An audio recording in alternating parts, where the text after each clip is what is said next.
Sir भेटतात. विश्वेश मला वाटतं गेल्या वेळेला नव्हता का रे राजा? येस सर, साईटवरच आहे आता पण. दिवाळीचे काम. अरे सर काय सांग, नांदेडला आलेलो आहे. कुठे आलाय? कुठे आलाय? नांदेड नांदेड.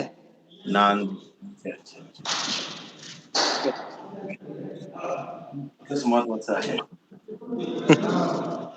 आज हम लोग प्रिवेंटिव मेंटेनेंस और ट्रबल शूटिंग ये पॉइंट पे पहुंचे हैं. This is almost last point of my syllabus. I mean sir का कुछ बाकी रहेगा, सो ही विल कवर दिलमिशे सर का. बट जहां तक मेरा ये है, this is the last point which we will be discussing today. और नेक्स्ट टाइम अगर मेरे को अगर मौका मिला तो जो भी आपके क्वेश्चंस रहेंगे, जो भी आपकी डिफिकल्टीज रहेंगी शुरू से आज तक, so that we will discuss within that period. Okay. जो भी अभी क्या होता है कि बहुत जन बीच में समझो नहीं थे, तो हो सकता है कोई पॉइंट क्लियर नहीं है, तो एक सेशन हम मेरा ऐसा रहेगा कि जहाँ पे आप कुछ भी पूछ सकते हो. What ever you want you can ask me anything about air conditioning and refrigeration, and I will try to give you satisfied reply. Okay. So what is mean by preventive maintenance? कौन बताएगा preventive maintenance का मतलब क्या होगा?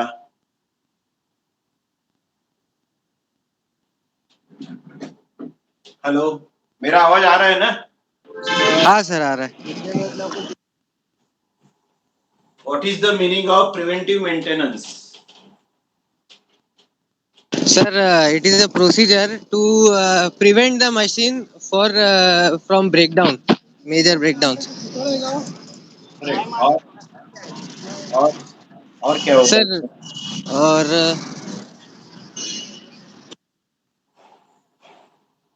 Prevent the machine from breakdown एक हो गया, लेकिन क्या रूटीन मेंटेनेंस भी आ गया उसमें? जो रूटीन मेंटेनेंस आपने करना है वो मशीन के बारे में वो आ गया.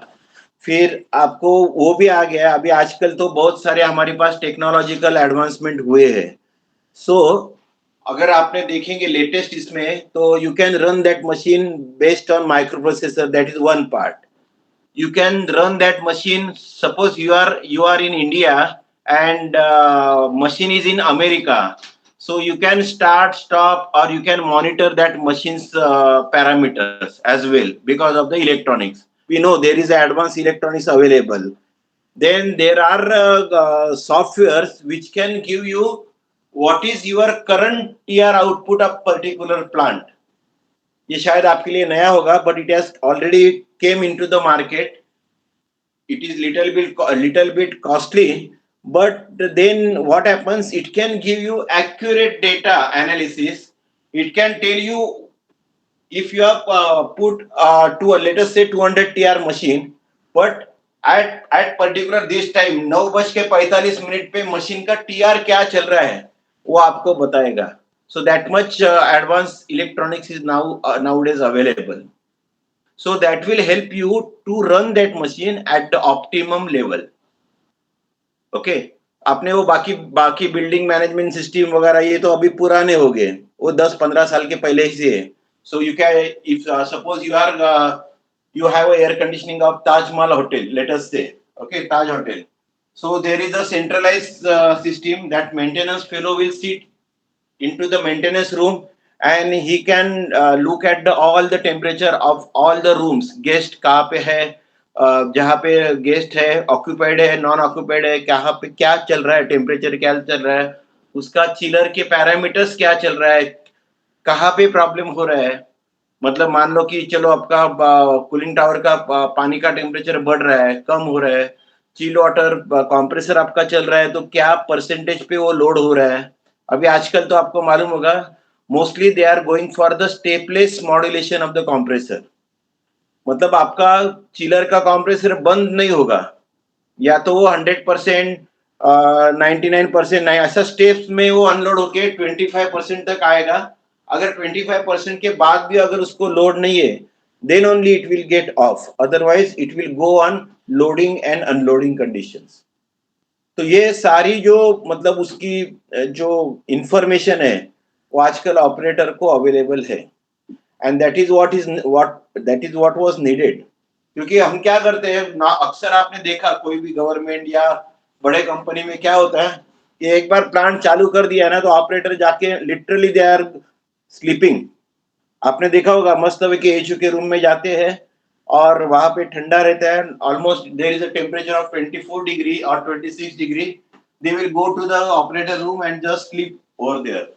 और 1 घंटे के बाद रीडिंग लिखते हैं, वो भी आपने देखा होगा ना, they are not doing justice to the reading, they are just copying down the reading, they are not taking efforts to go near the machine and check the what is the actual reading। अगर आपने normally ये private में होता नहीं, because private में ये सब चलता नहीं, बट लेटेस्ट बात है, हम लोग गवर्नमेंट में जहाँ पे काम करते हैं वहां पे हमने देखा है सवेरे एक बार वो चालू करेगा एंड वो भी क्या करेगा मालूम है क्या, मशीन का हम स्विच ऑन ही रखेगा वो, he will only switch it off or switch on the main incomer और स्विच जो रहेगा मेन इनकमर, जो एमसीबी का मेन रहेगा, मेन एमसीबी रहेगा, उसको चालू करेगा तो अपने आप बाकी के सब मशीन चालू होंगे। he will not take efforts to go to the machine and check for any noise or oil level or something like that। so अभी जो ये ऐप जो आए हुए हैं, जो भी सॉफ्टवेयर आए हुए हैं, तो सॉफ्टवेयर क्या करेंगे, आपको प्रॉब्लम होने से पहले आपको एक्नॉलेज कराएंगे कि भैया आपका टेम्परेचर बढ़ रहा है, जो भी है, मशीन का करंट बढ़ रहा है, जो भी कुछ प्रॉब्लम है वो आपको एंटीसिपेट करके देंगे। ठीक है, ये तो हो गया अभी अभी की बात, लेकिन ये अभी नॉर्मल इसमें आने के सब जनरल होने में इसको टाइम लगेगा, लेकिन हमें भी मालूम होना चाहिए we should not always depend on the machine और सॉफ्टवेयर और computer, we should know what is to be done. तो उसके लिए हम लोग को प्रिवेंटिव मेंटेनेंस में ये भी देखना है कि हमारा रूटीन मेंटेनेंस होना चाहिए।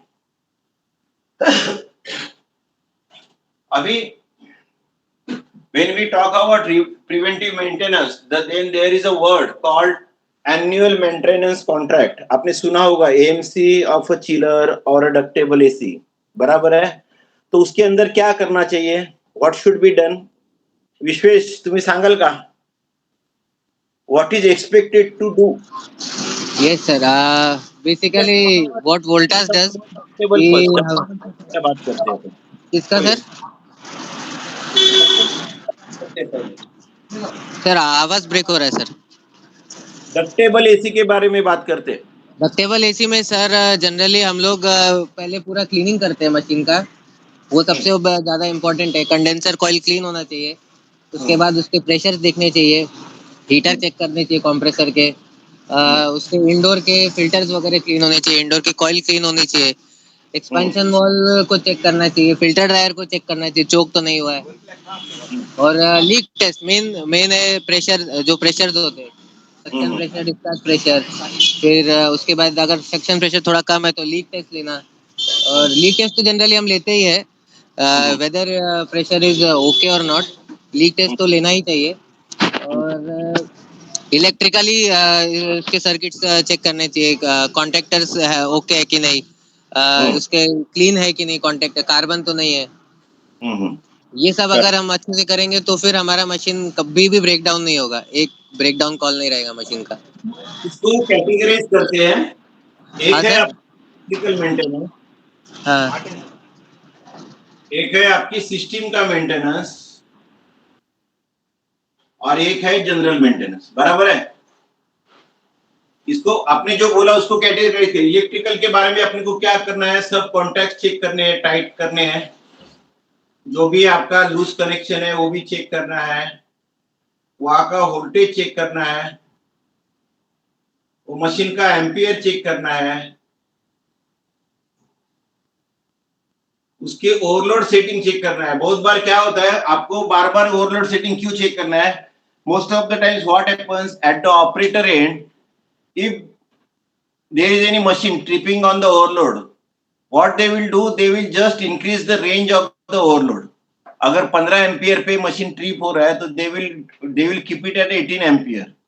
they will not try to take efforts to check why that particular machine is taking more than 15 ampere.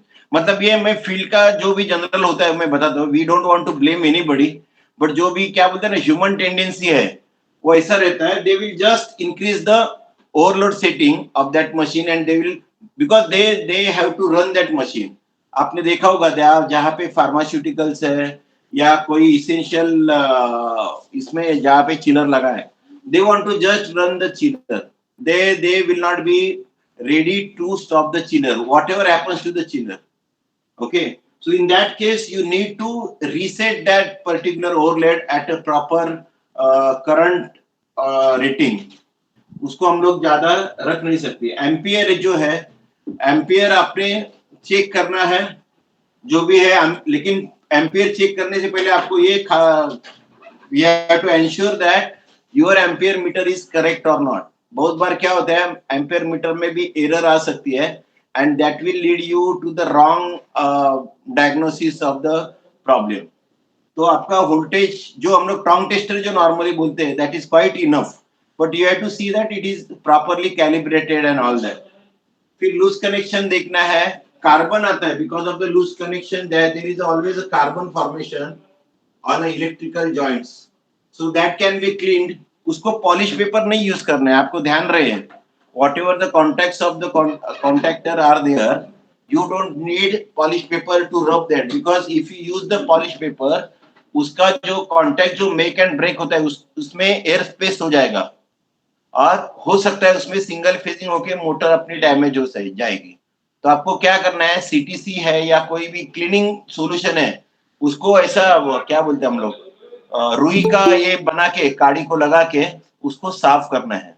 You don't have to use the polish paper. Most of the people those are desi electrician रहते हैं, they are using polish paper. So polish paper should not be used because what happen, that contact का उसका अगर ये हो जाएगा तो आपका जो बोलते हैं ना, जो उसमें एयर गैप हो जाएगा, कांटेक्ट घिस जाएगा और एयर गैप हो जाएगा और उसके कारण आगे जाके और प्रॉब्लम हो जाएगी. ओके, तो better you not use polish paper. तो इलेक्ट्रिकल में ये सब आए, कांटेक्ट सब आपने चेक करना है. सबसे इम्पोर्टेंट बात आपने ये भी चेक करना है कि आपका मशीन थर्मोस्टेट पे ट्रिप होता है कि नहीं. ओके, अभी ये कैसा तय करेंगे कि मशीन एचपी पे ट्रिप होता है कि नहीं. विश्वेश, आपने मशीन में एचपी स्विच लगाया, यहाँ पे क्या करना है, सिस्टम में आपको एचपी चेक करना है, एलपी चेक करना है, उसका फैन का करंट, सब फैन के करंट यहाँ पे आएंगे. इलेक्ट्रिकल में फैन है, पंप है, जो भी सिस्टम में इलेक्ट्रिकल पार्ट है उसका पूरा इलेक्ट्रिकल के अंदर आ जाएगा. इसमें आपको एचपी स्विच चेक करना है, एलपी स्विच चेक करना है, फिर लीक टेस्ट करना है, इनलेट और आउटलेट का टेम्परेचर चेक करना है, inlet to the evaporator coil and outlet from the evaporator coil. Similarly condenser का इनलेट और आउटलेट आपने चेक करना है.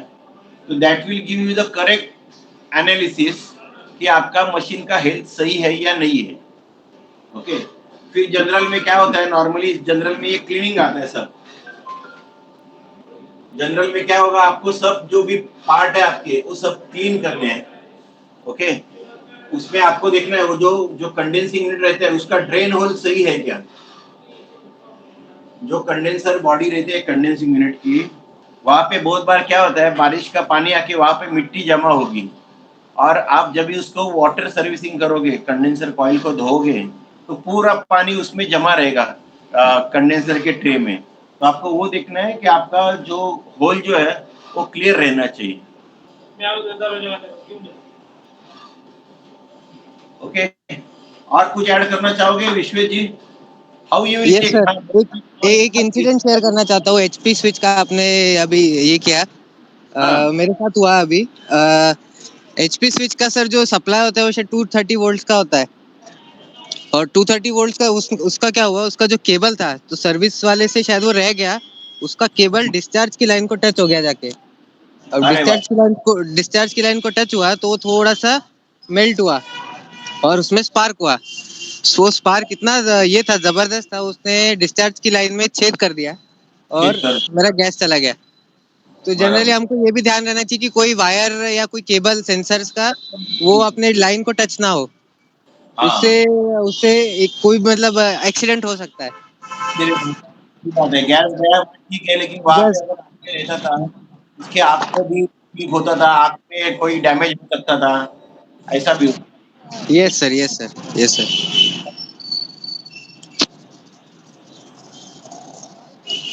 हेलो। तो वो हमें ध्यान रखना चाहिए सर, मतलब बेसिकली कोई कि मैं डिस्चार्ज सेट की कर लाइन, दिया। हाँ, डिस्चार्ज की बोलिए। लाइन को कुछ सेंसर टच नहीं होना चाहिए। डिस्चार्ज की लाइन को। सेंसर टच नहीं होना चाहिए कोई।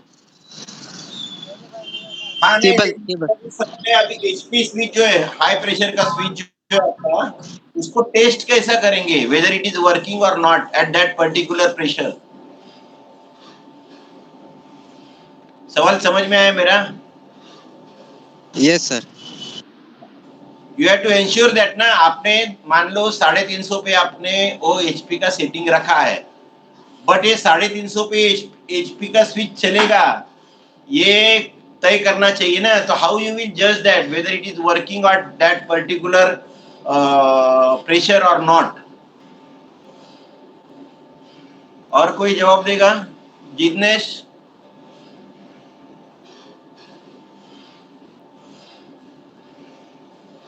ट्राई टू रिप्लाई, गलत होगा तो मैं करेक्ट कर दूंगा, लेकिन आपने सोच के आपने बोलना है।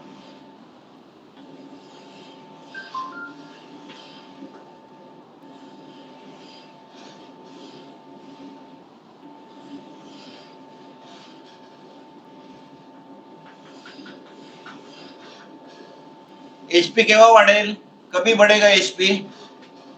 टेम्परेचर जब इंक्रीज होगा एम्बियंट का, या और कंडेंसर चोक होगा। और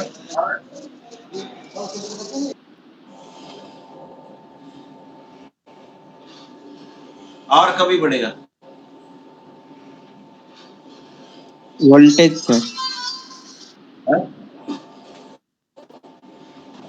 बोलिए बोलिए, गलत जवाब आएगा चलेगा, but try to give reply. Voltage वाढल्यावर सर। वोल्टेज बढ़ेगा तो और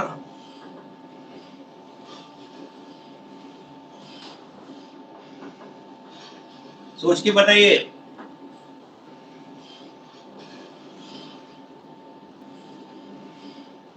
हम लोग डक्टेबल के बारे में बात कर रहे हैं ना। हेलो। डक्टेबल के यस, बारे में। Yes sir. डक्टेबल रहेगा तो अगर मान लो उसकी फॉन मोटर जल गई आउटडोर की, तो क्या होगा? एचपी सर, कंडेंसेशन नहीं होगा प्रॉपर। कंडेंसेशन पड़ेगा। आपको क्या करना है, आपको गेज लगाना है। ओके, एचपी साइड में गेज लगाएंगे और मोटर का जो कनेक्शन है, मोटर का कनेक्शन है वो निकाल के रखेंगे। क्या होगा, मशीन रन होगा और आपको देखना है, मान लो आपने 350 पे ये किया हुआ है, 350 पीएसआईजी पे है, तो आपका क्या होगा, गेज का प्रेशर बढ़ते बढ़ते बढ़ते बढ़ते जाएगा। अगर आपको 350 पे वो ट्रिप होता है कि नहीं वो देखना है, मैन्युअली आपको चेक करना है वो। अगर वो ट्रिप होता है तो इसका मतलब आपका एचपी स्विच सही है। अगर वो नहीं ट्रिप हो रहा है तो आपका एचपी स्विच काम नहीं कर रहा है, और एचपी स्विच अगर काम नहीं कर रहा है तो ये बहुत सीरियस मैटर है। बराबर है ना? क्योंकि एचपी स्विच अगर काम नहीं करेगा तो बाद में जाके मशीन में दिक्कतें हो सकती है, कंप्रेसर आपका खराब हो सकता है, कुछ भी हो सकता है। तो आपको मैन्युअली ये सब करना है। इसके लिए आपको पहले आपको मालूम होना चाहिए डॉक्टर के तौर पे कि अपने को एग्जैक्टली करना क्या है। आपको क्या करना है, एचपी को गेज लगाना है। ओके, फिर आपकी जो फैन मोटर है उसका कोई वायर या जो भी है उसका निकाल के रखना है और मशीन को रन करना है। मशीन रन करेंगे, आपको मालूम करना है विद इन हार्डली 10 सेकेंड्स आपका एचपी बढ़ने लगेगा। It will reach to 350, 350, 360। अगर ट्रिप होता है तो ठीक है, नहीं है तो तुरंत अपने सिस्टम को बंद करना है। करेक्ट? तो अगर होता है तो ठीक है, अदरवाइज अगर एचपी नहीं चलता है तो आपको फिर एचपी बदलने की जरूरत है। ये हो गया एचपी का पार्ट। अभी एलपी को कैसे चेक करेंगे? हेलो, एलपी को कैसा चेक करेंगे डक्टेबल एसी पे?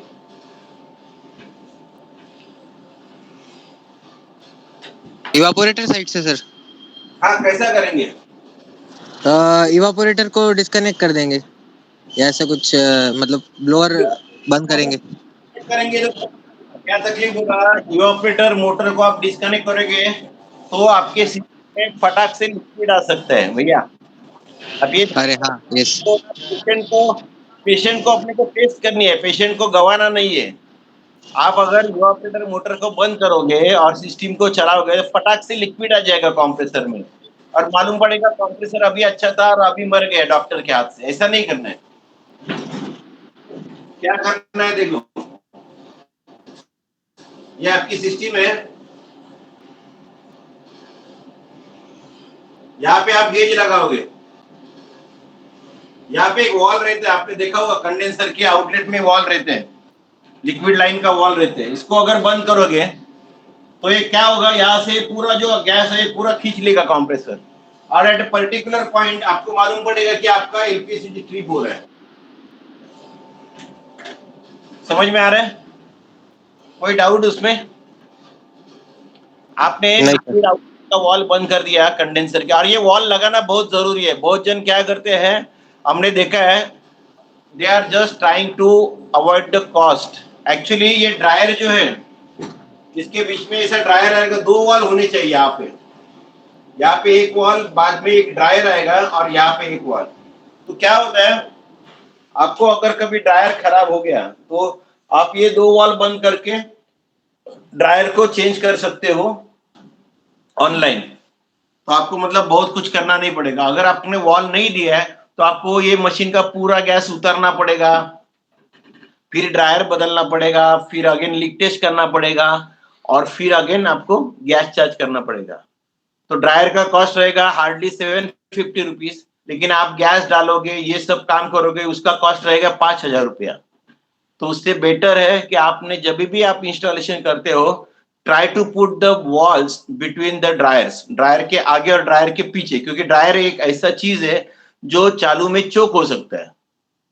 और ड्रायर के आगे अगर वॉल नहीं डाला आउटलेट पे, तो हो सकता है ड्रायर का जो भी मतलब कचरा है वो जाके एक्सपांशन वॉल में अटकेगा, और आपको एक्सपांशन वॉल भी चेंज करना पड़ेगा। तो it is always better to put this one, क्या बोलते हैं हम लोग उसको, बॉल वॉल्स, आगे और पीछे ड्रायर के बॉल वॉल होना जरूरी है। ठीक है, एचपी और एलपी कैसा चेक करेंगे मालूम पड़ गया। थर्मोस्टेट कैसा चेक करेंगे, थर्मोस्टेट चल रहा है कि नहीं चल रहा है, how you will check it? Hello, आपने थर्मोस्टेट को 22 डिग्री पे सेट किया। अभी आप जब भी साइट पे जाएंगे तभी हो सकता है पूरा मतलब मशीन लोड पे है, पूरा क्राउड है वो पर्टिकुलर रूम में, और आपको चेक करना है थर्मोस्टेट चल रहा है नहीं चल रहा है। So how you will do it?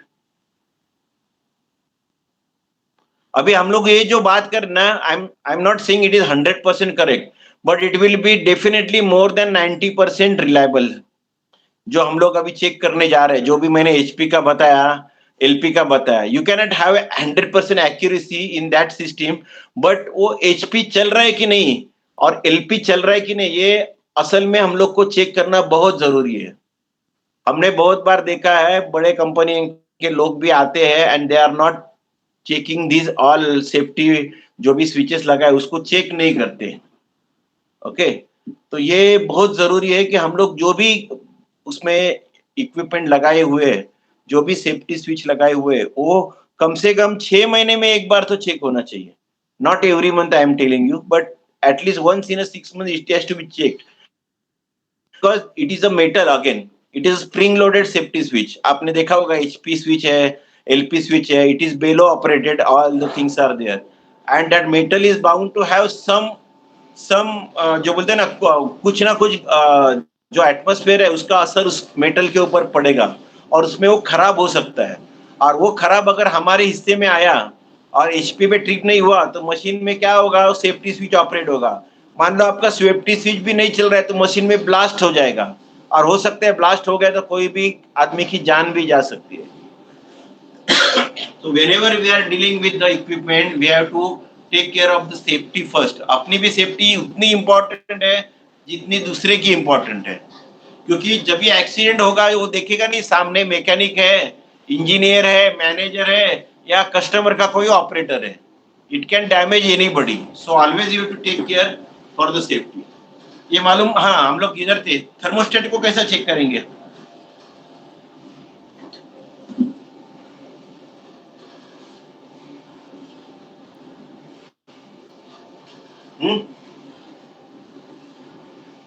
ये आपकी कॉइल है, यहाँ से हवा आ रही है, यहाँ पे हवा जा रही है, ये ब्लोअर है, दिस इज रिटर्न हियर.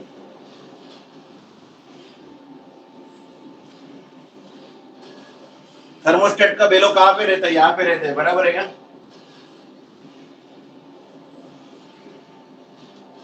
आपके साथ एक थर्मामीटर होना चाहिए इलेक्ट्रॉनिक टाइप का. आप क्या करोगे, ये बेलो को इधर ले लो और इसके साथ थर्मामीटर बांधोगे. मान लो ये आपका थर्मामीटर है. So as soon as you start the machine, यहाँ पे कितना टेम्परेचर आता है आपने को मालूम है? 15 के आसपास आता है. लेकिन 15 टेम्परेचर फटाक से नहीं आता है. It will start from the room temperature. Let us say it will start from 26 degree और 28 डिग्री. तो आपको वो देखना है कि एट पर्टिकुलर पॉइंट पे वो जाके मशीन को ट्रिप कर लेता है थर्मोस्टेट. तो वो क्या पॉइंट है? अगर आपने आपको एवरेज रीडिंग लेना है तो 3 रीडिंग आप लेंगे. अगर डिजिटल में लेंगे, मान लो 22.6, 22.4 और 22.8, तो ये तीनों का एवरेज निकालोगे तो आपको मालूम पड़ेगा आपका थर्मोस्टेट कितना डिग्री पे ट्रिप हो रहा है. समझ में आ रहा है मैं क्या बोल रहा हूँ? हेलो, किसी को डाउट है तो बताइए. हेलो, हाँ हाँ बोला, बोलिए बोलिए. हाँ हाँ सर, आ रहा है, समझ में आ रहा है. हाँ hello, yes sir. Ajay ji अभी आए क्या आप? Yes sir. हाँ, मैं क्या बोल रहा है समझ में आ रहा है क्या? हम लोग Yes, sir. इसके डिस्कस कर रहे थे कि आपने जो भी सेफ्टी स्विचेस लगाए हैं सिस्टम Yes, में, छोटी सिस्टम होनी दो, बड़ी सिस्टम होनी दो, उसको 6 महीने में एक बार तो चेक करना है. That is our prime responsibility right sir. as an engineer or as a technician, whatever you call it, but it is our prime responsibility कि आपने जो स्विच लगाए है वो चलते है कि नहीं है. इसके लिए कभी क्या करना है, जो भी आप स्विच लगा रहे हो वो ब्रांडेड के लगाना है. उसके ऊपर कॉस्ट का सोचना नहीं है. अगर मान लो डैनफोर्स का स्विच मिल रहा है 1200 रुपए में और नॉन स्टैंडर्ड मिल रहा है 1000 रुपए में, तो always you should go for a Danfoss. Because Danfoss जब भी स्विच बनाता है वो हो सकता है महीने में 1 लाख स्विच बनाता है और हर एक स्विच को उसके क्यूएडी जो भी रहेगा, क्वालिटी भी रहेगा, तो उसके ऊपर वो टेस्ट किया रहता है. Yes sir.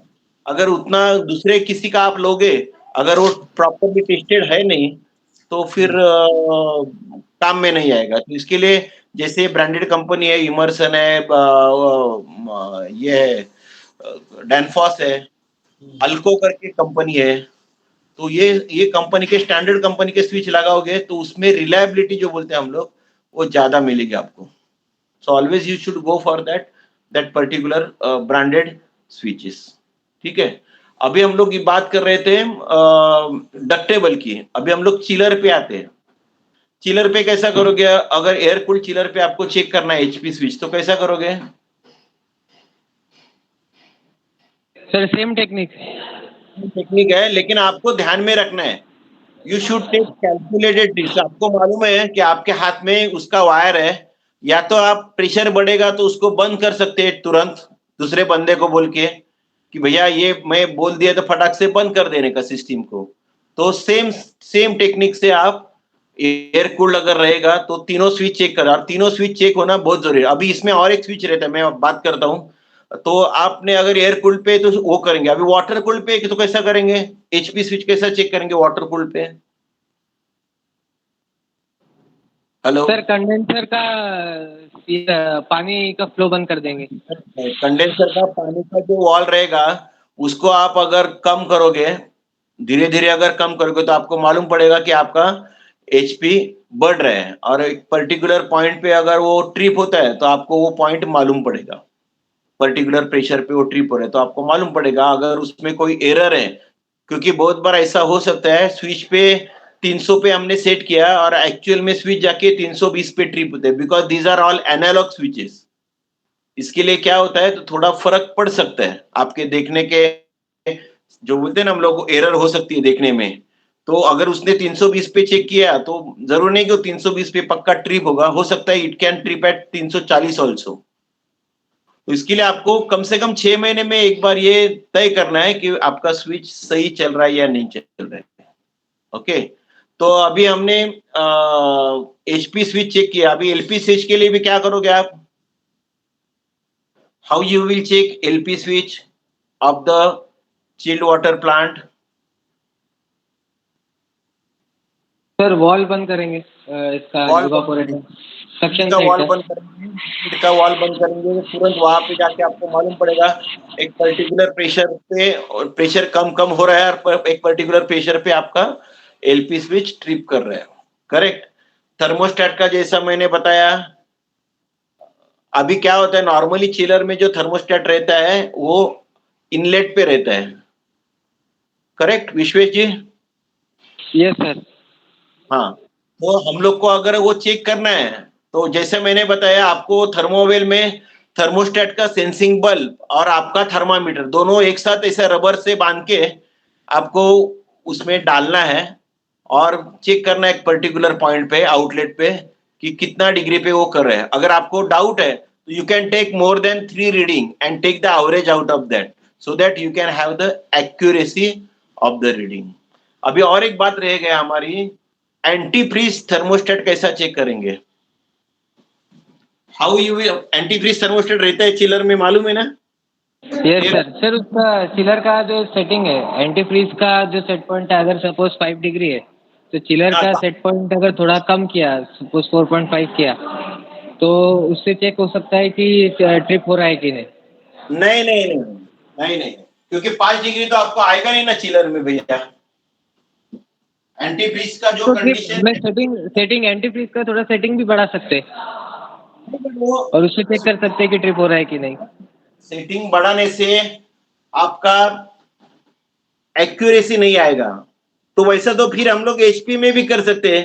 350 का एचपी है, मालूम पड़ रहा है अभी 260 चल रहा है, तो आप 260 पे वो स्केल को डाउन करेंगे और मालूम पड़ेगा ट्रिप हो रहा है, but that is not the correct way. उसमें आपके प्रोसीजर में एरर आ सकती है, समझ रहे हैं ना आप? उसमें आपके प्रोसीजर में एरर आ रही है, तो उसके लिए क्या करना है आपको, एक बीकर लेना है,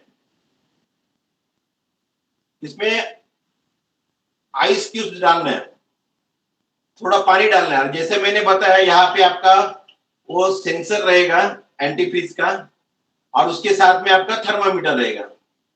ये सेंसर है, थर्मामीटर, दोनों एक साथ डालने हैं। मालूम पड़ेगा आपके टेम्परेचर नीचे नीचे जा रहा है, एक पर्टिकुलर टेम्परेचर पे ये जो एंटी फ्रीज थर्मोस्टेट है वो ट्रिप हो जाएगा। So you can note down that temperature, so that will give you correct idea whether your particular anti-freeze thermostat is really tripping at 5 degree or 5.5 degree, जो भी आपने सेटिंग किया है वो हिसाब से वो ट्रिप होता है कि नहीं वो आपको देखना है। बहुत सारे क्यूब पहले नहीं डालने, पहले पानी डालना है, उसमें 2 क्यूब डालेंगे, उसको मेल्ट होने देंगे तो मालूम पड़ेगा उसका टेम्परेचर नीचे जा रहा है। अगर जो आपका रिक्वायर्ड टेम्परेचर है अगर वो ट्रिप नहीं हो रहा है तो फिर और 2 क्यूब डालोगे। ऐसा करके करके मालूम पड़ेगा वो पानी का टेम्परेचर हमारा 5 डिग्री के नीचे जा रहा है। ओके, और उसी हिसाब से आप वो एंटी फ्रीज थर्मोस्टेट को चेक कर सकते हो। करेक्ट? हेलो, और क्या रहेगा चेक करने में? और क्या रहता है सेफ्टी स्विच? अभी चिलर की बात करते हैं अपन। सेफ्टी स्विच बोलो या ऑपरेटिंग स्विच बोलो, क्या रहेगा? और सर डीपी स्विच, थर्मोस्टेट हो गया, DP switch, water flow switch भी चेक करना चाहिए ना। तो अगर वो सिंगल वे वाटर स्विच है, पैडल टाइप है, तो आप वॉल बंद करके चेक कर पाओगे। अगर डिफरेंशियल है तो कैसा करोगे? तो भी आपको वॉल बंद करके मालूम पड़ेगा, डिफरेंशियल टाइप का स्विच है तो भी। कोई भी आप एक वॉल बंद करोगे, नॉर्मली आउटलेट का वॉल बंद करोगे तो आपको मालूम पड़ेगा आपका स्विच चल रहा है कि नहीं चल रहा है, क्योंकि वो स्विच जो रहता है वो एक पर्टिकुलर प्रेशर ड्रॉप पे ऑपरेट किया रहता है। नॉर्मली अगर हम लोग देखेंगे कंडेंसर और चिलर का 0.5 kg का प्रेशर ड्रॉप रहता है, जनरल इसमें मैं बात कर रहा हूँ, तो वो स्विच जो है 0.35 या 0.4 केजी पे सेट किया हुआ रहता है। उससे अगर ज्यादा उसका डिफरेंशियल हो गया तो आपका स्विच वो आपका सप्लाई को कट कर देगा। तो इस हिसाब से आप दोनों चिलर के वाटर का भी और कंडेंसर के वाटर का भी आप वाटर फ्लो स्विच चेक कर पाते हो। ठीक है, और क्या रहेगा, और क्या सेफ्टी कंट्रोल रहेगा अपने सिस्टम में?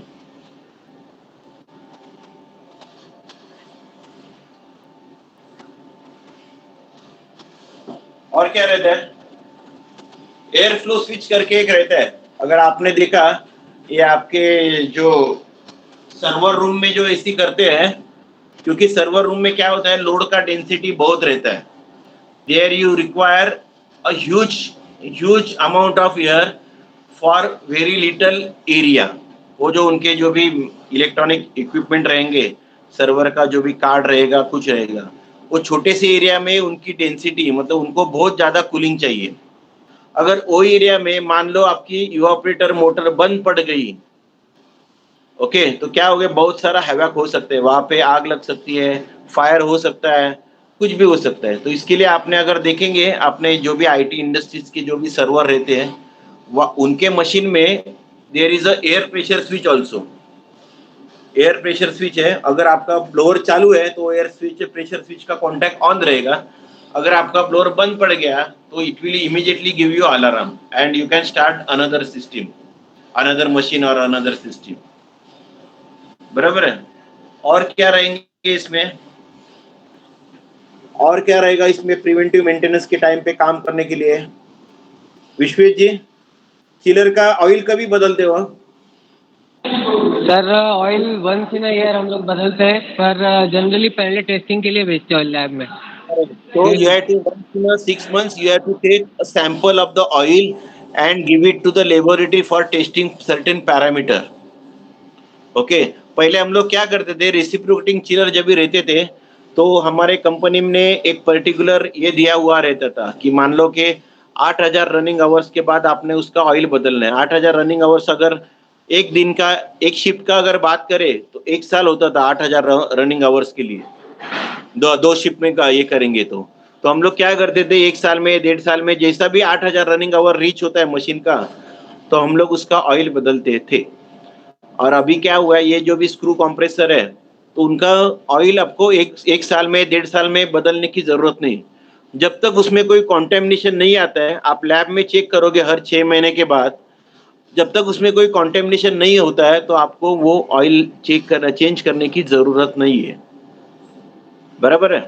तो आपको वो जो लैब रिपोर्ट जो रहेगा, और वो सही लैब रिपोर्ट होना चाहिए, वो मैनेज किया हुआ नहीं रहना चाहिए।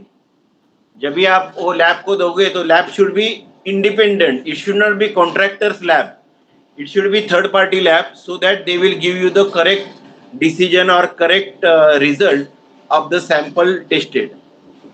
तो वो लैब में अगर आप वो सैंपल टेस्ट करोगे और उसका पैरामीटर सही रहेगा तो आपको ऑयल बदलने की जरूरत नहीं है।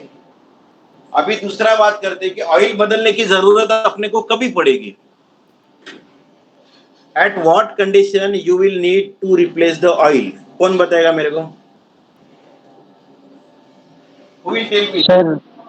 सर ऑयल का विस्कोसिटी जब चेंज हो जाता है।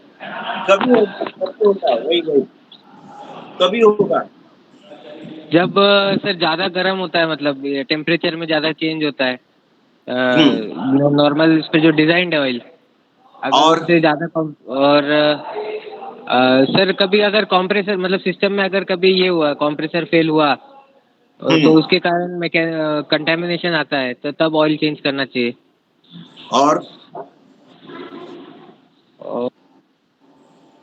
और क्या रीजन होगा? सर कभी नॉन कंडेंसेबल भी अगर हुए तो उसमें एयर ये होता है, हो गया। और गैस भरने के पहले आपने अगर सही तरीके से उसको वैक्यूम नहीं किया तो क्या होगा, उसमें नॉन कंडेंसेबल आएंगे, they will contaminate your oil purity. वो जो नॉन कंडेंसेबल आएंगे वो गैस में रहेंगे और गैस के साथ आपका ऑयल घूम रहा है, तो वो गैस को जैसा खराब करेगा वैसे अपने ऑयल में भी कुछ उसके जो बोलते हैं ना अंश छोड़ देगा। और उससे भी आपका ऑयल कॉन्टेमिनेट हो सकता है। इसके लिए जब भी आप जब भी वैक्यूम करते हो तो आपने वैक्यूम सही तरीके से और माइक्रोन गेज पे वैक्यूम करना है। पुराने लोगों की आदत है कि 8 घंटा वैक्यूम करेंगे, 4 घंटा वैक्यूम करेंगे। ये जो कोई भी बोलता है ना इतने घंटे में वैक्यूम करने का, that is very false statement. You have to always check with the electronic gauge, vacuum gauge, कि what level of vacuum has been achieved। हमने ये वैक्यूम में बात किया था, आपको याद होगा कि हम लोग को विंडो एसी के लिए या स्प्लिट एसी के लिए क्या वैक्यूम लेवल चाहिए, याद है क्या किसी को? Anybody remembering that? Sir 500 micron. Correct. और अगर आपका लो टेम्परेचर है -70 -60, जो भी हमने कैस्केड सिस्टम का बात किया था, वहां पे तो अपने को 300 माइक्रोन तक वैक्यूम लेना है। So in that case your system will run smoothly. आप ये सब स्टडी करने के बाद आपको मालूम पड़ेगा कि सिस्टम अपने आप कुछ खराब नहीं होती है। हमारे जो इनपुट्स है ना, हम लोग जो भी इनपुट देते हैं सिस्टम को, that is damaging the system और that is giving us the trouble. बराबर है? तो अभी हम लोग जो भी बात किए प्रिवेंटिव मेंटेनेंस की बात कर रहे थे, क्या करना है, कैसा करना है, कभी करना है। अभी हम लोग ट्रबल शूटिंग के ऊपर बात करते हैं। ट्रबल को ट्रबल क्यों कहते हैं? क्योंकि उसका सोल्यूशन होता है। करेक्ट है ना? एक्चुअली वो ट्रबल होता नहीं है, उसके ऊपर अपन सोल्यूशन करते हैं। जैसे कि अभी कंडेंसर का मतलब एचपी ट्रिप हो रहा था, तो आपको मालूम पड़ा कि आपका फिल्टर चोक है करके वो एचपी बढ़ रहा है और एचपी ट्रिप हो रहा है। तो अगर आपने फिल्टर सही टाइम पे और सही तरीके से क्लीन किया होता तो आपके मशीन में कोई ट्रबल आता नहीं था। समझ में आ रहा है कि आप सबको मैं क्या बोल रहा हूं? कि मशीन में जो ट्रबल आते हैं ना, that is made by man only, it is not a natural trouble. Natural trouble बहुत रेयर रहेंगे।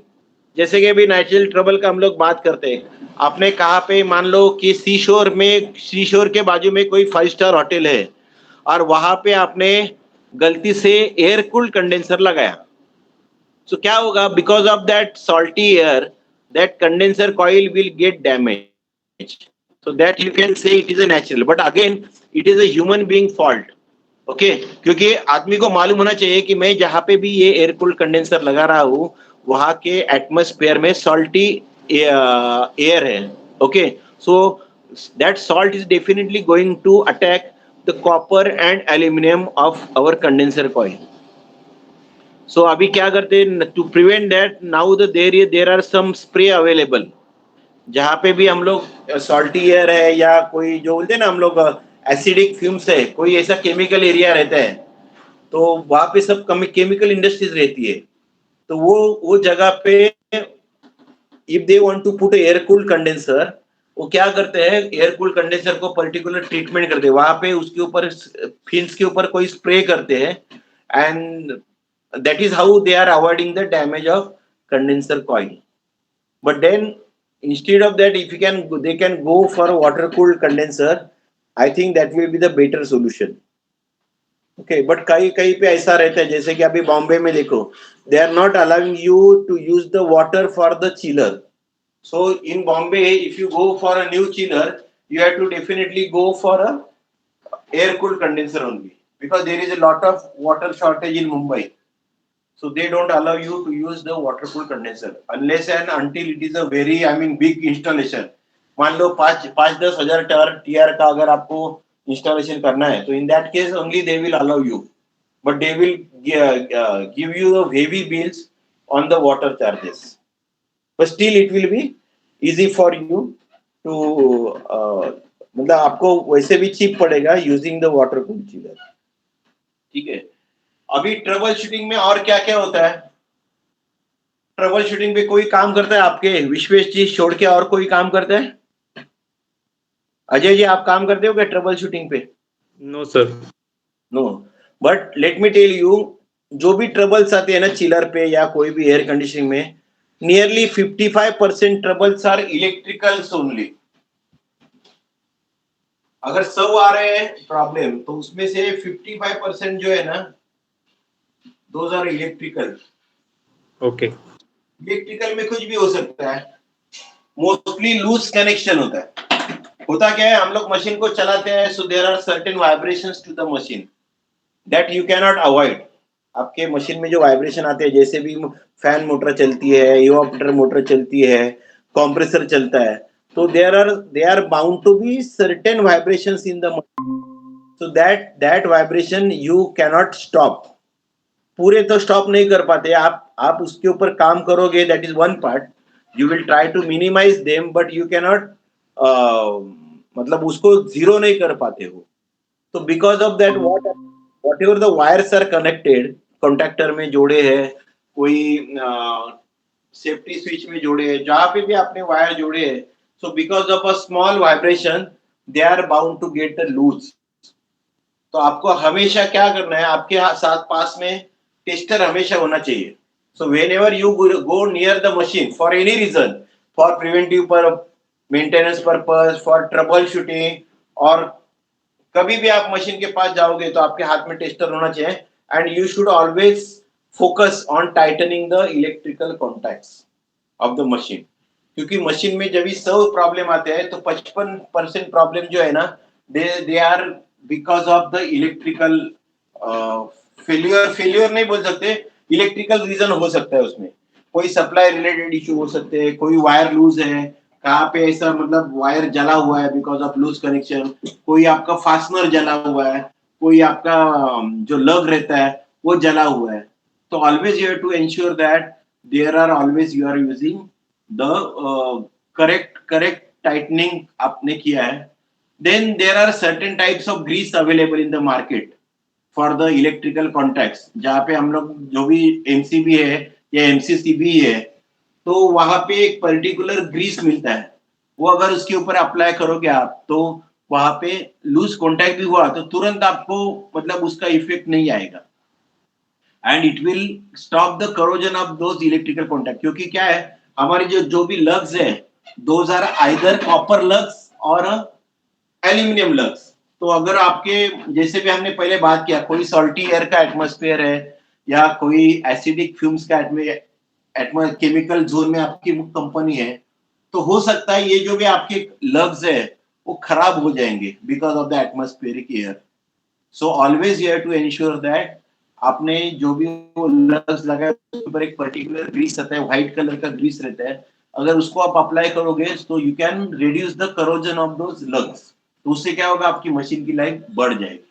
नहीं तो क्या होता है, बहुत बार ऐसा होता है कि 3 फेज जाना चाहिए कंप्रेसर को, 2 ही जाते हैं, और because of the single phasing the compressor will go out of order. आप ये ध्यान में रखो कि कंप्रेसर जाना, इट इज जस्ट लाइक हमने किसी आदमी को खो देना जैसा है। तो आपने whatever is required, you should always try to spend on the safety parameters of the compressor। बहुत सारे हम लोग अभी आजकल में तो कंप्रेसर जाने के जो भी परसेंटेज है बहुत कम हो गया। नहीं तो शुरू के जमाने में मे बी 20-25 साल पहले ये हमारे हर्मेटिक कंप्रेसर हमेशा जाते थे एसी के, एंड एक बार कंप्रेसर गया तो 10,000 का फटका लगता था कस्टमर को।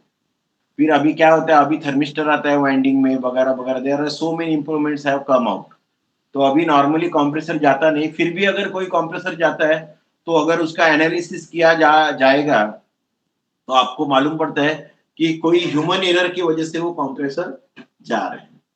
45% जो प्रॉब्लम आती है मशीन में, ये 100% है, ये 45% दोज आर सिस्टम रिलेटेड, अगर हम लोग बोल सकते हैं। अभी सिस्टम रिलेटेड प्रॉब्लम आता है, उसमें 2 ही टाइप के प्रॉब्लम है, एक तो हाई प्रेशर और दूसरा लो प्रेशर। आपने जो भी प्रॉब्लम अगर देखे होंगे, आपने अभी तक जो भी अटेंड किए होंगे, उसमें आपको मालूम पड़ेगा ये 2 ही टाइप के प्रॉब्लम आते हैं सिस्टम में, या तो आपका सिस्टम हाई प्रेशर हो रहा है या तो आपका सिस्टम लो प्रेशर हो रहा है। अभी हाई प्रेशर क्यों होगा सिस्टम में, सिस्टम में हाई प्रेशर क्यों होगा, हाई प्रेशर का ट्रबल क्यों होगा सिस्टम में, आपको कंप्लेंट क्यों आएगा? हेलो हेलो, अरे आवाज येतोय का माझा? हो येतोय सर। हाँ, सिस्टम में हाई प्रेशर क्यों होगा? कंडेन्सर मध्ये काही प्रॉब्लेम असेल? कंडेन्सर मध्ये चोक झाला, डस्टने डर्टने चोक झाला तर अजून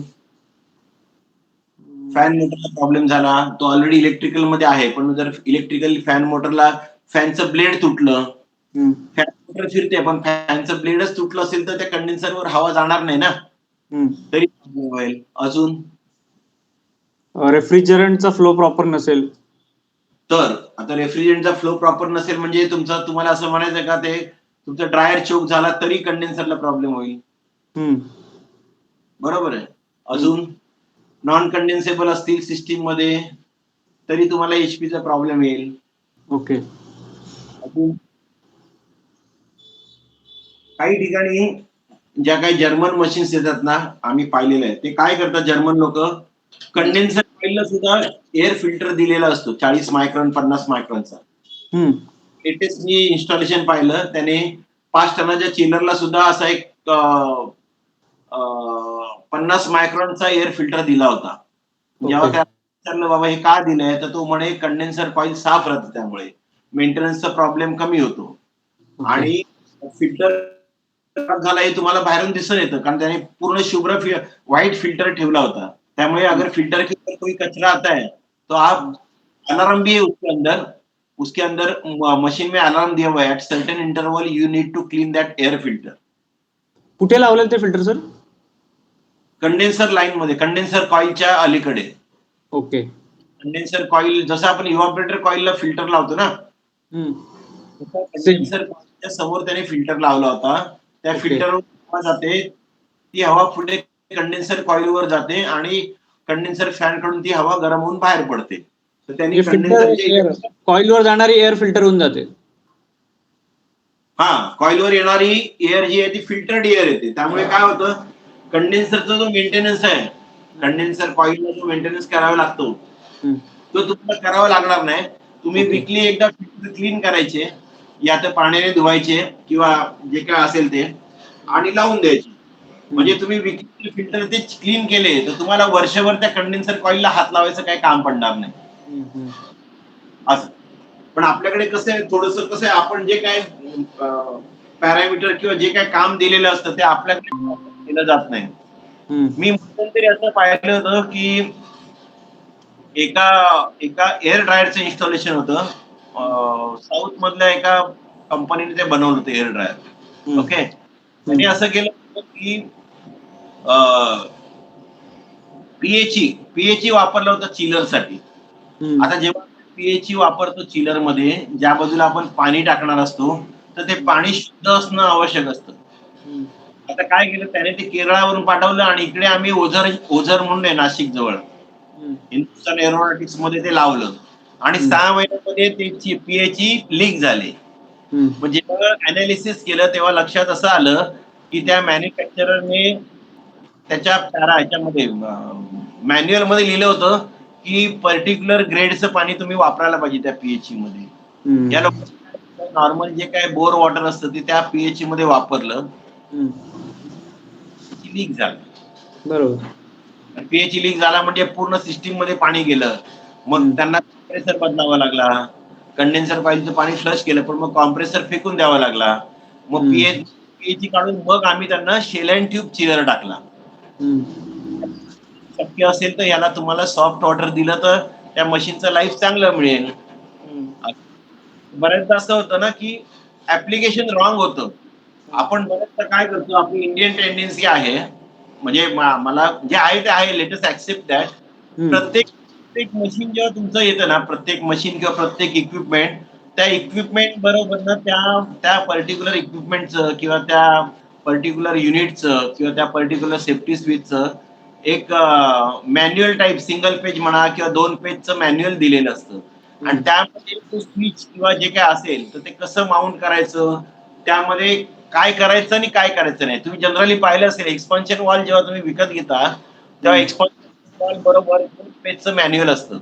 त्यामध्ये त्याने क्लिअर केलेलं असतं की एक्सपान्शन वॉलचं इन्स्टॉलेशन कुठे करायचं, कसं करायचं, एक्सपान्शन वॉल ब्रेथिंग करताना कसं करायचं, एक्सपान्शन वॉलची पोझिशन कशी लावायची आणि कशी नाही लावायची, हे सगळं त्यात लिहिलेलं असतं. पण आपल्याला काय असतं, आपल्याला नॉर्मली आपल्याला वाटतं की आपल्याला सगळं माहित आहे आणि त्यामुळे मग आपण काय करतो की त्या इन्स्ट्रक्शन आपण लक्ष देत नाही, दुर्लक्षित करतो आणि मग आपण आपल्या पद्धतीने लावतो आणि मग जेव्हा ट्रबल येतं तेव्हा मग आपण ते मॅन्युअल रिफर करतो.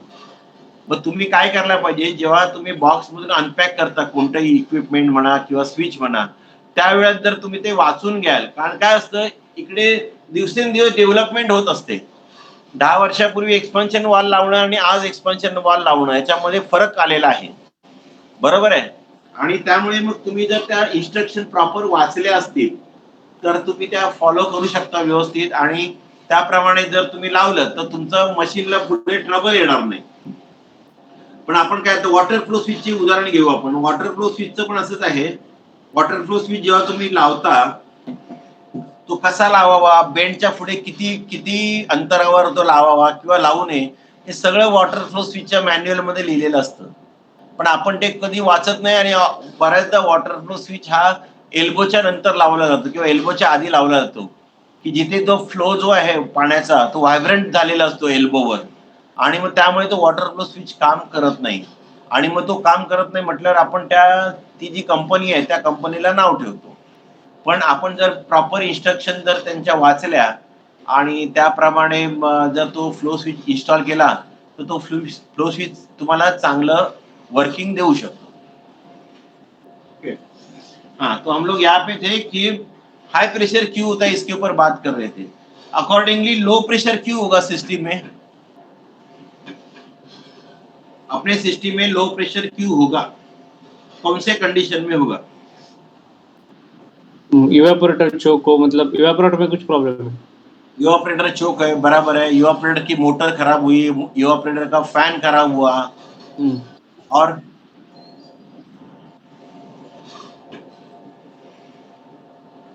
क्यों होगा? System leakage. लीकेज, बराबर है. बहुत बार ऐसा होता है कि हम लोग मशीन को नया इंस्टॉल करते हैं, कॉपर पाइपिंग करते हैं, प्रेशर टेस्टिंग करते हैं पर्टिकुलर प्रेशर पे और मशीन को चालू करते हैं. बाद में मालूम पड़ता है 6 महीने के बाद मशीन में लीक डेवलप हो गया. तो एक्चुअली वो जो लीक डेवलप होता है that may be because of improper supporting of the copper tubing. हमने कॉपर ट्यूबिंग के पर्टिकुलर जगह पे अगर सपोर्ट नहीं किया तो हो सकता है because of the vibration that leak has been develop. अभी जब भी आप लीक देखोगे तो आपको खाली लीक को रेक्टिफाई नहीं करना है, आपको ये पता करना है कि ये लीक डेवलप क्यों हुआ. क्योंकि अगर वो लीक डेवलप क्यों होगा ये अगर आपको मालूम नहीं पड़ेगा तो हो सकता है आगे जाके फिर लीक हो जाएगा. मेरी बात को समझ रहे हैं ना आप, कि कोई भी प्रॉब्लम आता है ना तो हमेशा हम लोग को वो प्रॉब्लम क्यों आता है इसका असेसमेंट करना बहुत जरूरी है. आपको ये शायद मालूम होगा, थोड़ा सा मतलब सब्जेक्ट से हटकर मैं बात कर रहा हूँ. कल्पना चावला का जो ये था ना, वो ब्लास्ट हुआ था, एवरीबॉडी नोज दैट ना, कल्पना चावला और नो? Yes sir. हाँ, उसका जो भी एक्सीडेंट हुआ था while coming back from the space, तो वो जो पर्टिकुलर एक्सीडेंट था वो यूएस के लोगों ने ऐसे ही छोड़ा नहीं. उन्होंने क्या किया मालूम है क्या?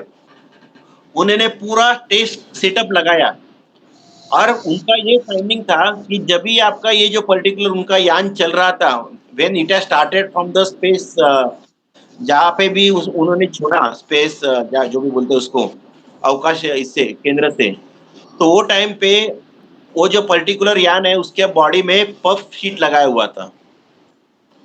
एंड दैट पफ जब एखादा उसका स्लैब निकल गया और वो स्लैब जाके फिर वो यान को लग गया और उसने यान को छेद कर दिया, होल कर दिया.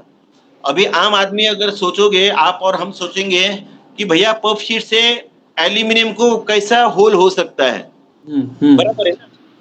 आदमी हम लोग हमारा का सोचने का तरीका ऐसा है कि भैया ये पफ में क्या दम है और एल्यूमिनियम कितना स्ट्रांग रहता है, तो एल्यूमिनियम को कैसा फायर्स करेगा वो. तो उन्होंने क्या किया, पूरा टेस्ट सेटअप लगाया जहाँ पे उन्होंने ऐसा किया कि 5000 किलोमीटर पर आवर के स्पीड से अगर पफ को एल्यूमिनियम को इम्पैक्ट किया जाए तो एल्यूमिनियम में छेद हो सकता है. That they have proved. और आपने कभी इसमें ऊपर देखा होगा, क्योंकि मैंने भी उसके ऊपर देखा, डिस्कवरी चैनल के ऊपर जो ये रहते हैं ना वीडियोस रहते हैं, वहां पे मैंने ये देखा था. तो नॉर्मली यूएस में ऐसा सिस्टम है, अगर कोई एक्सीडेंट हो गया है ना तो they will always scrutinise that accident, क्या हो गया, कैसा हो गया, और इसको आगे नहीं होना, इसके लिए क्या करना चाहिए, ये वो वहां पे सब ये तहकीकात की जाती है। हमारे यहाँ पे कोई आदमी मर गया, बस उसको जुर्माना दिया है तो बात खत्म। हमारे इधर ये ऐसा कोई मतलब इतना ये सिस्टम नहीं है कि हम लोग वो एक्सीडेंट की बहुत सारी जांच कर ले। तो मेरा कहने का मतलब ये है कि हमारे सिस्टम में कोई भी प्रॉब्लम आता है, whatever trouble comes to the system, as a neutral person, आप एक्सपर्ट हो एयर कंडीशनिंग के, तो आपको ये मालूम होना चाहिए कि आपने जो भी प्रॉब्लम आया वो प्रॉब्लम मशीन में क्यों आया, इसकी जानकारी आपको होनी चाहिए। कहाँ पे आपका मेंटेनेंस कम पड़ गया या किस वजह से वो मशीन में ट्रबल आ गया, अगर ये आपको मालूम पड़ता है तो आपको ट्रबल शूटिंग बहुत आसान हो जाएगी। ट्रबल शूटिंग में हम लोग को खाली ट्रबल को खत्म नहीं करना है, ट्रबल के जड़ को खत्म करना है। So you should know what is the root cause of that particular trouble. अगर वो रूट कॉज तक आप पहुंच गए तो then and then only you will be, आप जो बोलते हैं ना अच्छे इंजीनियर कहलाओगे। अदरवाइज क्या होगा मालूम है कि अभी आपने देखा होगा फील्ड में लोग क्या करते हैं, एक कॉम्प्रेसर गया, कस्टमर को 10,000 का बिल दिया, दूसरा कॉम्प्रेसर डाल दिया, गैस चार्ज किया, हो गया। मालूम पड़ता है 6 महीने के बाद फिर वही कॉम्प्रेसर जाता है। बराबर है ना?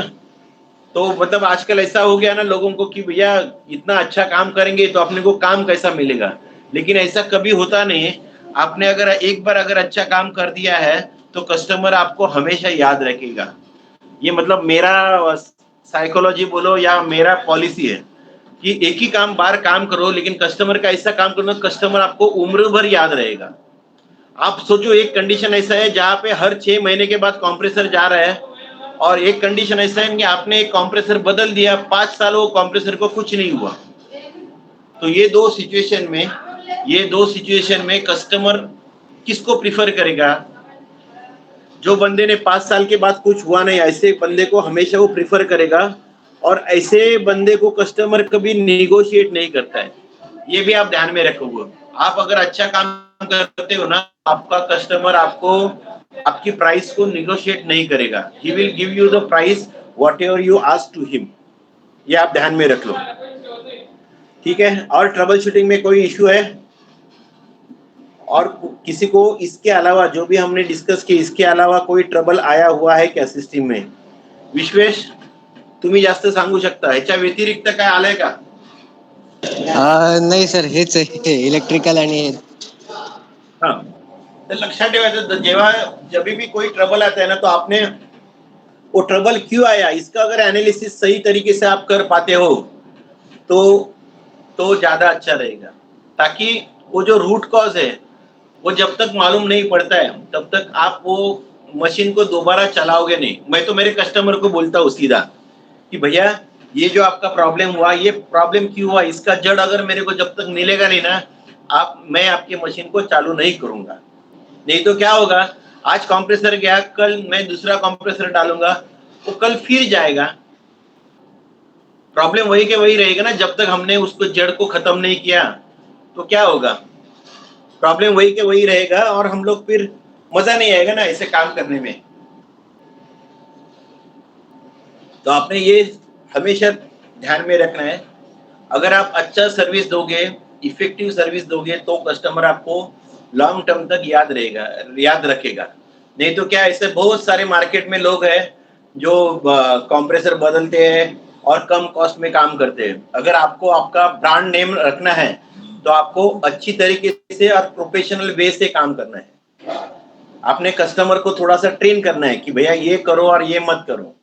वो अगर आप बताओगे कस्टमर को, तो कस्टमर को ये विश्वास हो जाएगा कि मेरे मशीन पे जो काम कर रहा है वो बंदा ये मशीन का एमडी डॉक्टर है।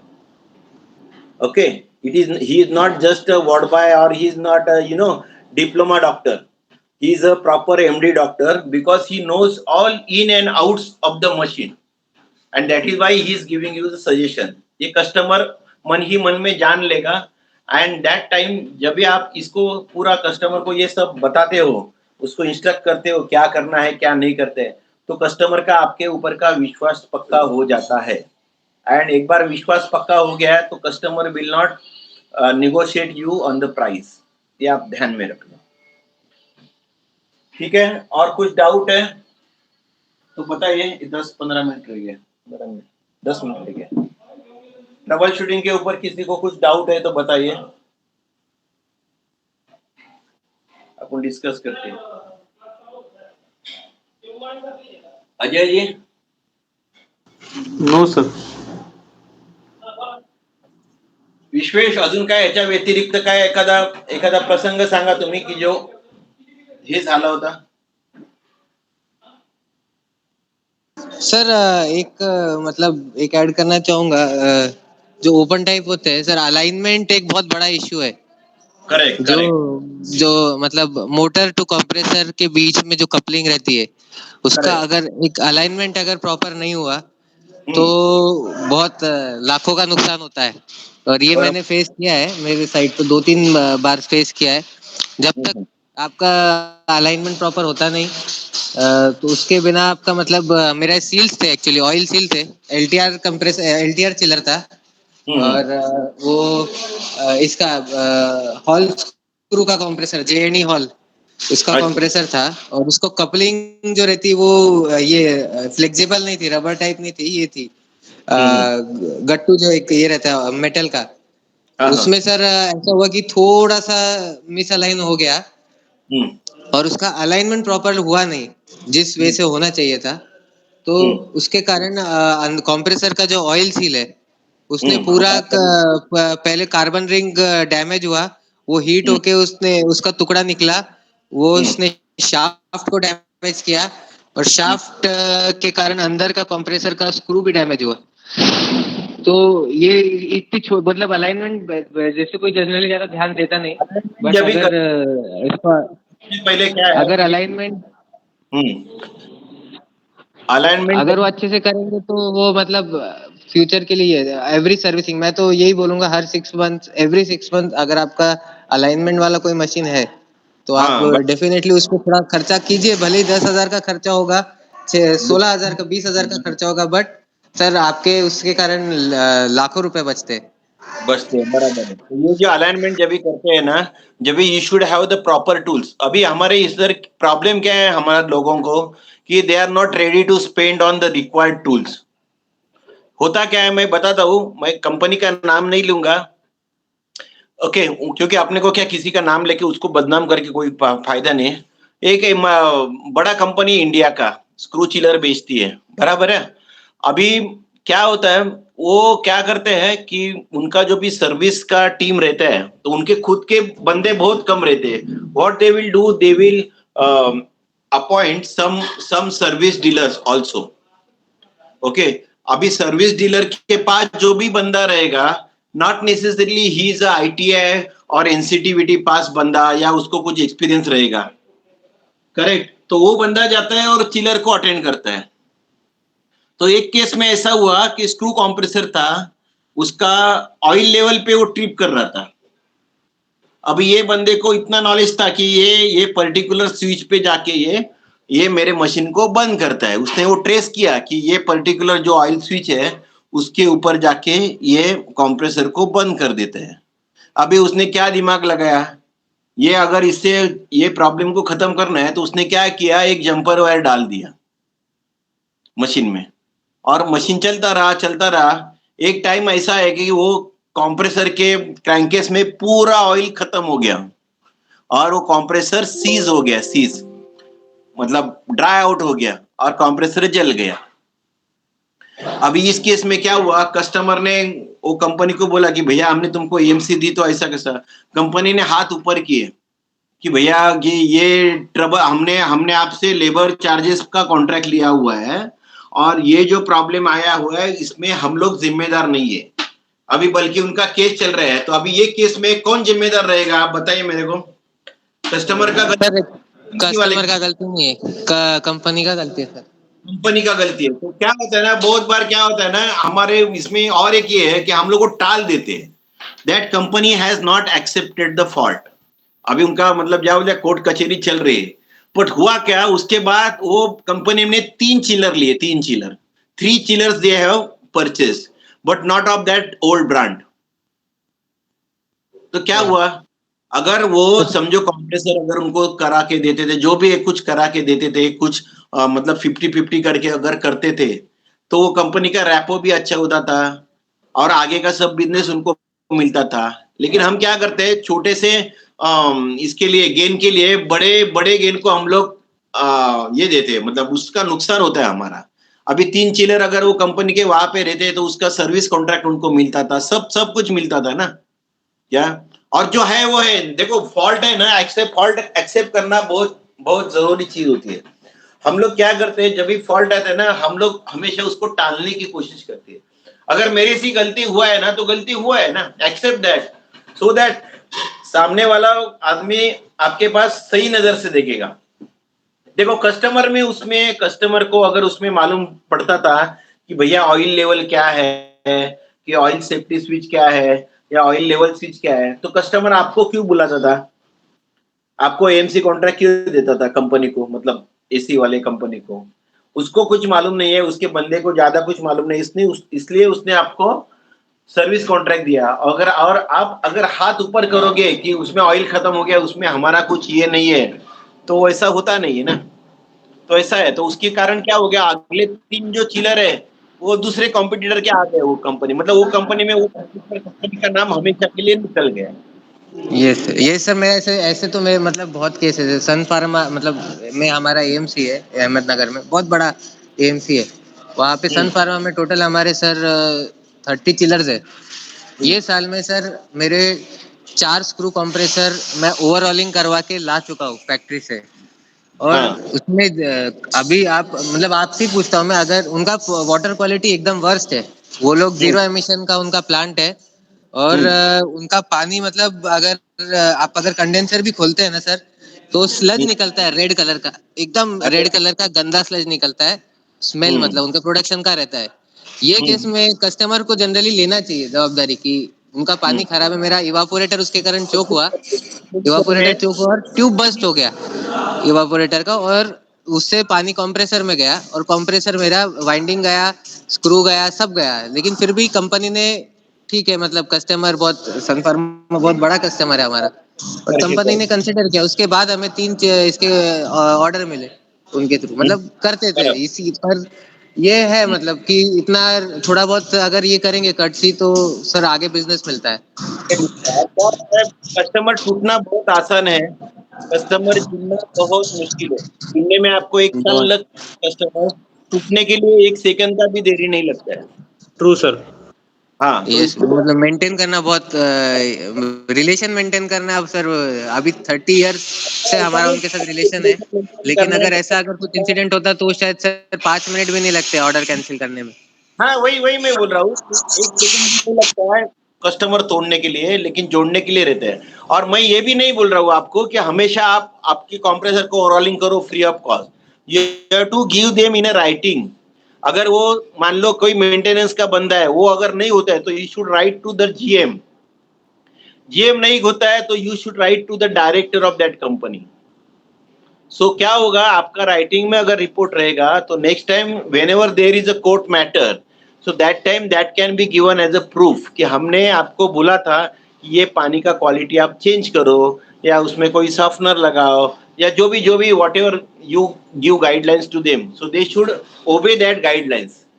एखादा केस में हो गया, आज तक हो गया, ठीक है, लेकिन इसके बाद अगर मालूम पड़ा ना ये पानी की वजह से ये प्रॉब्लम हो रहा है, तो they should definitely change at their level. जो भी है उसका पानी का क्वालिटी इंप्रूव करना, ये उनकी जिम्मेदारी है।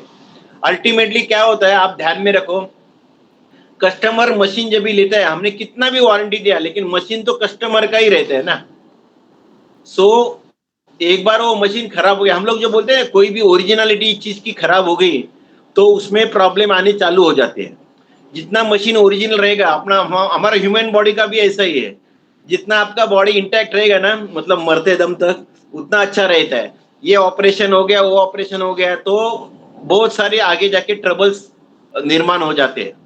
तो उससे अच्छा जितना इंटैक्ट रहेगा, जितना अच्छा रहेगा मशीन, उतना अच्छा रहेगा। तो ये सब चीज है ना पानी के बारे में, तो जब भी आप सेल करते हो, आपके सेल के कोटेशन में ही लिखा रहता है। वो मैंने देखा है, क्योंकि हम लोग भी जब स्क्रू चिलर को कोट करते हैं ना, हम लोग पानी का पैरामीटर उसको लिख के देते, 4 या 5 पैरामीटर है, जैसे कि उसका हार्डनेस है, उसका पीपीएम है, ये आपका ये लेवल का मिनिमम पानी होना चाहिए, ऐसा हम लोग उसको लिख के देते। सो व्हेनेवर हम लोग उसको लिख के दिया, so it is a binding on them.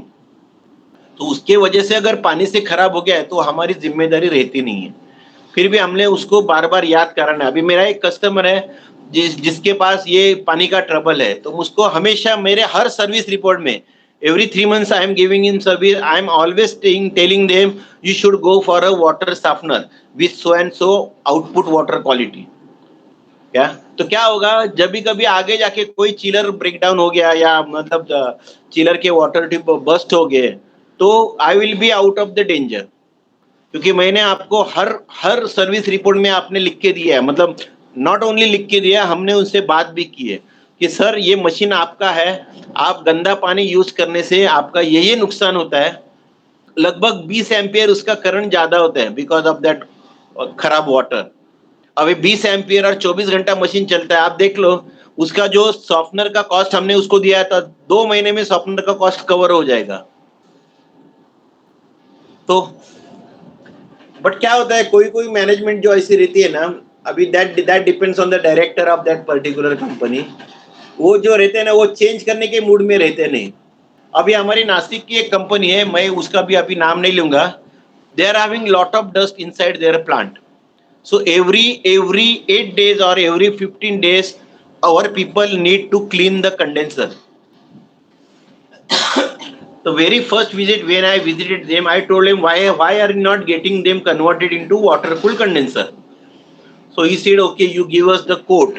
So I gave him a quote almost how much it was 20 into 11, around 210 TR उनके हैं, and we gave them 300 TR cooling tower and pumps and all that has costed around 16 lakhs budget हमने उनको दिया। और उनको ये भी बताया कि ये जो 16 lakhs है आपके, एक साल में आपको ROI हो जाएगा उसका, एक साल में आप वो बचाओगे और उसके बाद आपका सब ये रहेगा। लेकिन सबसे बड़ा प्रॉब्लम है कि आपकी मशीनें जो है वो अभी ऑलमोस्ट 20% ओवरलोड चल रही है। तो आपने इतना पावर आप सेव करोगे, ये पावर का अगर कॉस्ट दिखे जाए तो एक साल में आपका रिटर्न ऑन इन्वेस्टमेंट जो बोलते हैं वो हो जाएगा। But they have not done it so far, saying that कि हमको इतना पैसा नहीं खर्चा करना है, हमारा बिल बढ़ेगा तो हमको चलेगा, but we don't want to take it. मतलब वो मैनेजमेंट पे भी डिपेंड रहता है वेदर दे आर इंटरेस्टेड और नॉट। हमारा काम है उनको अच्छी राह दिखाना, उनको जो भी है सही सजेशन देना, उसके बावजूद वो करते नहीं करते that is up to them. ऐसा भी हो सकता है सब कस्टमर मतलब एक जैसे नहीं रहते, कोई कस्टमर टेढ़े भी रहते हैं, क्योंकि उनको खर्चा ही नहीं करने का उसके ऊपर, तो भी क्या करें, वो परवड़ेगा उनको, जो कॉस्ट बढ़ रही है उनको मशीन क्लीन करना पड़ता है हर 15 दिन में, और उसकी वजह से जो भी कंडेंसर मोटर बोलो या कंप्रेसर का करंट ज्यादा हो रहा है वो चलता है उनको, लेकिन they are not ready to invest on the cooling tower part. तो ये सब चीजें रहती है, कस्टमर पे डिपेंड रहती है। हमारा काम है कस्टमर को अच्छे से अच्छा एडवाइस देना, वो एडवाइस को ऑनर करना है या नहीं करना है that will depend on the customer. But you will find कि 90% customer give attention to your advice, maybe there are 10% customer who will not care about your advice. क्योंकि क्या होता है, बहुत बार कोई भी चीज जो फ्री में मिलती है ना उसकी कीमत नहीं होती। हम लोग जो कस्टमर को एडवाइस देते हैं उसकी हम लोग कोई फीस लेते नहीं, शायद इसके लिए हमारे जो एडवाइस है उसको कस्टमर सीरियसली लेता नहीं, ऐसा भी हो सकता है। तो हमने एडवाइस देके छोड़ देना है, ठीक है। तो हम लोग आज इधर रुकते हैं, सुबह नेक्स्ट लेक्चर सरांचा आहे का?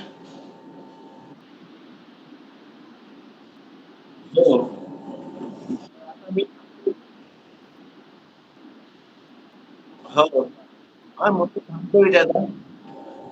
ठीक आहे, पुढचा जेव्हा सेशन ठेवाल तेव्हा ह्या सगळ्यांची प्रश्न उत्तर ठेवू आपण। एक सेशन असं ठेवू की काय बॅकलॉग झालेलं आहे, जे काय आता आपण शिकवलेलं आहे त्यावर काही प्रश्न असतील तर ते आपण घेऊ क्वेश्चन आन्सर स्वरूपात, ठीक है। सो आप सब रिक्वेस्ट है